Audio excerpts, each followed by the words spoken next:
brilhante, mas se tiver, ore a Deus e peça sabedoria em tudo.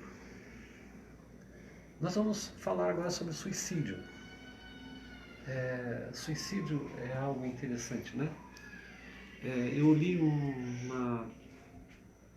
artigo de um psicólogo, ou pelo menos algo assim, que o suicida não deseja tirar sua própria vida, mas deseja tirar a dor que está nele. Nós sabemos que todos nós temos muitas dores, todos nós temos muita pressão. A vida é cheia de pressão. Pastor Natalino da Cristo Resposta, a quem eu gosto muito e aprendi muito com ele, ele fala que os problemas às vezes vêm em bandos. E é verdade.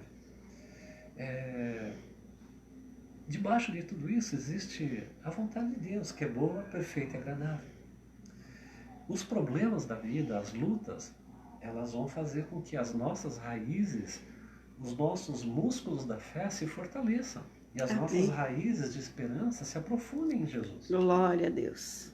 Deus não nos chamou para sermos abençoadinhos, dondoquinhos, o Senhor me dá o carro, me dá a casa. Não, Deus nos chamou para guerrear espiritualmente. Como é que nós vamos pregar uma geração que sofre se a gente não quer aceitar o sofrimento? Como é que nós vamos falar do amor de Deus, dos livramentos, dos milagres, se nós mesmos não experimentamos milagres dos nossos filhos, na transformação da vida deles, ou no nosso casamento?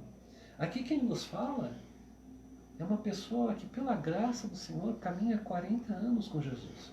Amém. E como dei trabalho nesses 40 anos, como o Espírito de Deus cuidou e trabalhou em mim, como tirou e ainda está tirando muitas coisas ruins, arrancando aquilo que o Pai não plantou, não é verdade? Mas nem por isso, passando os momentos difíceis, eu desisti.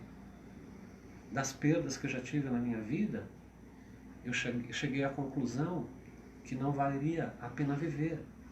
Então, é interessante que essa palavra, ela vem do latim. Ela é sui, que do latim é próprio, e caedere, que é matar. Matar a si mesmo. É um ato intencional da pessoa querer matar. É interessante que a depressão faz a pessoa verbalizar que quer se suicidar. Se você tem alguém que fala em suicídio, em se matar, dê atenção a isso. Vale a pena muitas vezes buscar um tratamento com um psiquiatra, um tratamento médico, clínico para essa questão, mas vale a pena também se dedicar a essa pessoa e orar e jejuar para ela nessa batalha que ela enfrenta. A depressão é algo sério. Ela não é brincadeira, como muitos falam. Não, vai lavar um tanque de roupa que passa. Principalmente falam isso para as mulheres. Mas só elas, só eles que passam por depressão sabem o que sentem. E precisam de ajuda, não de reprimenda. A pessoa depressiva, ela às vezes não consegue levantar da cama. Ela passa o dia todo querendo que seja noite. E quando chega a noite, ela perde o sono por causa da depressão e ela quer que já chegue logo o dia. É algo terrível, e a Bíblia fala a respeito disso. Os homens de Deus ficaram depressivos. Elias foi um deles. Mas Deus quer entrar na caverna da depressão e tirar seus filhos, suas filhas da vida. Essa questão da pessoa querer o suicídio, ela vem revelar um transtorno mental e espiritual. Na verdade, a ausência de Deus, a ausência de uma fé verdadeira e genuína, faz com que a pessoa não veja sentido para a vida, mas veja todo o sentido de acabar com a vida. Muitas pessoas, elas apostam todas as suas fichas no emprego, em um relacionamento, em uma posição. E quando essas coisas que não podem se sustentar, relacionamento humano, emprego, posições. Imagine vocês, eu já fui diretor de uma empresa. Eu era um executivo internacional. eu fui para os Estados Unidos 5 vezes e lá eu dei palestra para americanos. Eu viajava para os países da América do Sul, todas as capitais onde tinha uma filial, eu dava treinamento e fazia negócios com grandes empresas, participava de licitações, participei de uma licitação que em inglês nós chamamos de bid, com a Philips, estive lá em Nova York, comia muito bem, mas irmãos, nada se compara a um relacionamento com Jesus. Enquanto eu, como um executivo, eu tinha todo aquele glamour, andava bem vestido, com ternos da Via Veneto, andava bem arrumado, com bons relógios, chegava até aí na classe de turismo, quando viajei para Flórida, Miami, todo esse glamour, ficava em bons hotéis, comia boas comidas, lagosta, camarão, tudo isso não se compara a esse tempo que eu me dedico à obra de Deus, de tempo integral, ao relacionamento com o Senhor. Eu posso orar, eu posso jejuar, eu posso pregar a Bíblia, eu posso ir no hospital, eu posso aconselhar as pessoas. E quando eu era responsável pela empresa na América do Sul, eu tinha que gerar os recursos do orçamento. Eu tinha uma meta. E todos os escritórios da América do Sul, eles tinham que produzir. Eles tinham que produzir resultados. Senão era desemprego. Eu trabalhava praticamente 20 horas por dia. Dormia pouco. Nem me fale. Estava ausente da minha casa, não é, Vânia? Horroroso, horrível demais. Estava ausente da minha família. Muito ruim. Que proveito há se o homem ganhar o mundo inteiro e perder a sua alma? Verdade. Então, a empresa que eu trabalhava, ela foi comprada por uma outra empresa maior. É o que nós chamamos de negócio da cadeia alimentar, né? O maior se alimenta do menor. Então, nós passamos um tempo bastante difícil na empresa, porque quando a empresa é comprada por uma outra, há uma fusão. Na matemática, 2 mais 2 são 4. Numa fusão, não. Numa fusão, se tem uma pessoa que faz o meu trabalho e eu faço o trabalho dela, a empresa vai escolher o mais competente. E aí você pode imaginar como foi difícil esse período em que nós estávamos na selva do capitalismo disputando a sobrevivência e o posto de trabalho. Que proveito há se o homem ganhar o mundo inteiro e perder a sua própria alma? Então, nesse tempo, muitos estavam apavorados. E quando tem essas coisas acontecem no mundo, e estão acontecendo agora, essas crises de bolsa, muitas pessoas pensam no suicídio, porque a dor que sentem é muito grande. Mas não é a solução. Muitas pessoas, elas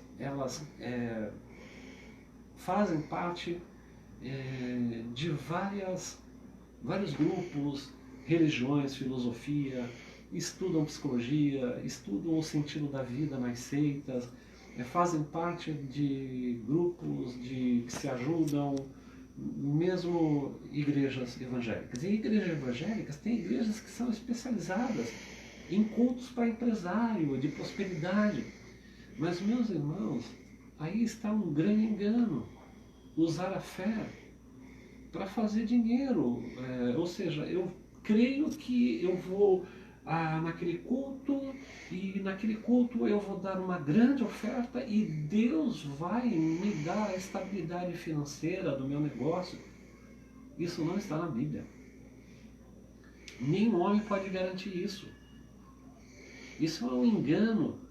As pessoas irem nesses cultos, nessas reuniões de prosperidade e se apegarem a Deus e darem das suas ofertas para receberem algo. Nós chamamos isso de doutrina do mérito, que é errada. Nós vivemos pela graça. E eu tenho que, quando coisas como essas que estamos vivendo nesses dias acontecem e as pessoas começam a paralisar os seus ganhos, e a mão de Deus está nesse negócio, para trabalhar nas pessoas, para que elas não se apeguem a esse século, a esse sistema, elas começam a se deprimir, porque a fé não estava alicerçada no lugar certo, não estava em Deus, não estava nas coisas da Bíblia, mas estava no interesse de participar de reuniões como essas para prosperar. Eu dou para Deus e Deus tem a obrigação de me dar também. Tudo que Deus nos dá é pela graça. Glória a Deus. Jesus já fez tudo por nós. É interessante que as pessoas nesse tempo pensam no suicídio. Se quebrarem, que Deus os guarde. Mas vão enxergar que talvez só no suicídio elas vão encontrar o alívio para a dor, da perda, da frustração. Teve um homem chamado Alberto Camus, ele escreveu: o suicídio é uma grande questão filosófica do nosso tempo. Decidir se a vida merece ou não ser vivida é responder a uma pergunta fundamental da filosofia. A filosofia sempre vai perguntar: existe razão para viver? Claro, Deus deu a vida. Existe razão para me viver? Sim, Deus quer usar a minha e a sua vida para alcançar pessoas sem esperança. Vale a pena viver? Sim, vale, para orientar os nossos filhos e os filhos dos nossos filhos no caminho de Deus que é reto. A Bíblia, falando do caminho de Deus, ela diz que nem o louco erra. Vale a pena viver. Não vale a pena se suicidar. Vamos ler também Números capítulo 11, versículo 15.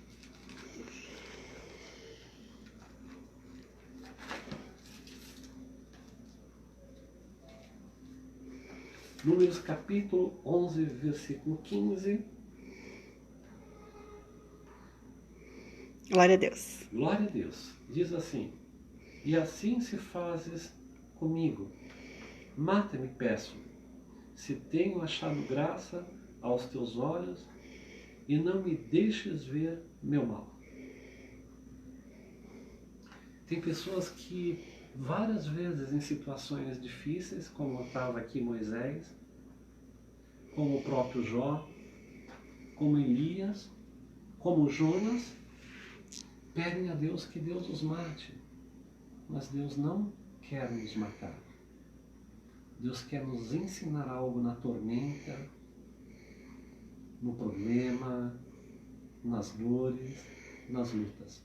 Glória a Deus. Todos nós, todo homem que vem a essa terra, ele sofrerá, passará por dores e por lutas.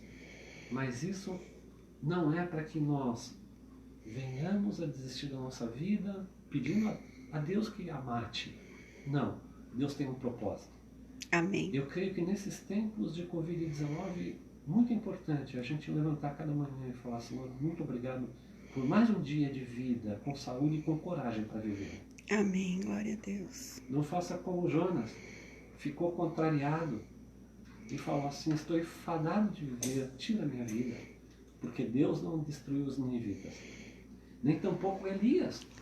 Elias, ele vence 850 profetas do diabo. Baal e Astera significa o mal. E é interessante que quando Jezabel fala que mataria ele, ele fica com medo de uma só mulher. É claro que a gente entende que por trás disso tem um mover espiritual, mas ele pediu a morte também. Ele achava que ele estava sozinho. E o mal da gente é a gente achar que a gente está sozinho. Sabe, queridos, eu gostaria de pensar naquele homem do poço de Siloé, quando Jesus chega para ele e fala assim: escuta, você quer exceção? Ele pega e fala assim: olha, eu não tenho um homem que me ajude. Jesus não perguntou se ele tinha um homem para ajudá-lo, para jogar lá no tanque quando o anjo agitasse as águas. Jesus falou para ele: você quer ser curado? O grande problema é a gente esperar nos homens. O grande problema dos casamentos é que a esposa espera muito no esposo. E o esposo muitas vezes quer fazer a esposa de muleta. Nós queremos alguém, nós queremos achar que não estamos sozinhos, mas é suficiente Deus conosco, Emmanuel, Jesus Cristo na nossa vida. Vale a pena viver. Vale a pena viver a vida com Deus.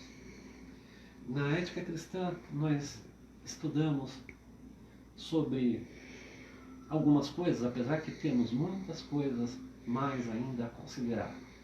Mas, fazendo um resumo, nós vimos o tipo de consciências corrompidas, consciências fracas, consciência cauterizada. Também vimos a consciência sadia, limpa, pura, boa.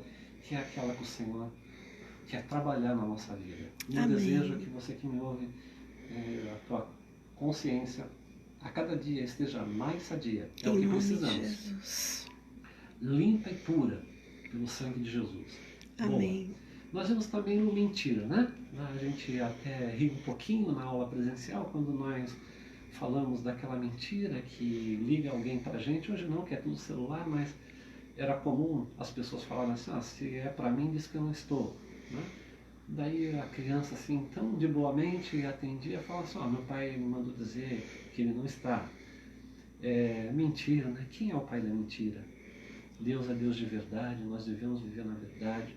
E nós devemos viver a verdade, custe o que custar, porque somos filhos da luz e não das trevas. Glória Também a a gente viu a respeito do cristão e o sexo, né? Tantas coisas erradas, tantas aberrações, tantas pessoas, infelizmente, até dentro das nossas igrejas, presas à imoralidade sexual.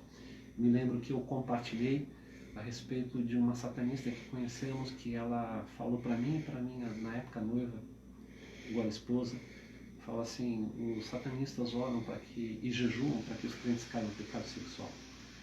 E quantas coisas, quantas pessoas colocando diante dos seus olhos o que é maligno, presos com seus olhos a coisas tão malignas, né? Casais que querem apimentar a relação com a pornografia, isso é pecado. Quantas aberrações, mesmo em algumas famílias que se dizem crente, a fornicação, os jovens caindo em pecado sexual. Alguém diz assim, não, vamos liberar o jovem, é modernidade. Não, é pecado do mesmo jeito, sexo antes do casamento. Adultério, quantos homens adulteram, muitas vezes com os olhos, começa pelos olhos. Existe alguém que disse que o verde do vizinho é o mais verde. Cuidado. E tantas coisas erradas que a gente talvez não deva falar.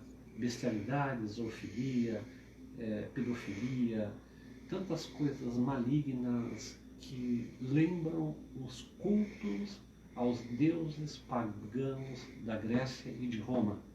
Devemos fugir disso. Satanás só muda a roupagem. Ele é o mesmo durante a história toda. Hoje vivemos sobre o aborto. Não mataremos. Lutaremos pela vida. Nós vimos também a respeito do divórcio, da eutanásia e também do suicídio. Eu queria orar agora com você. Nós vamos parar daqui a pouco. Voltamos logo para a aula da pastora Vânia. Vamos orar junto? Senhor, nosso Deus, nosso Pai, nós te agradecemos por esse tempo de estudo. Obrigado, Senhor Deus, porque a tua palavra não está presa. Obrigado por essas meditações, esse estudo que podemos fazer juntos. Em nome de Jesus,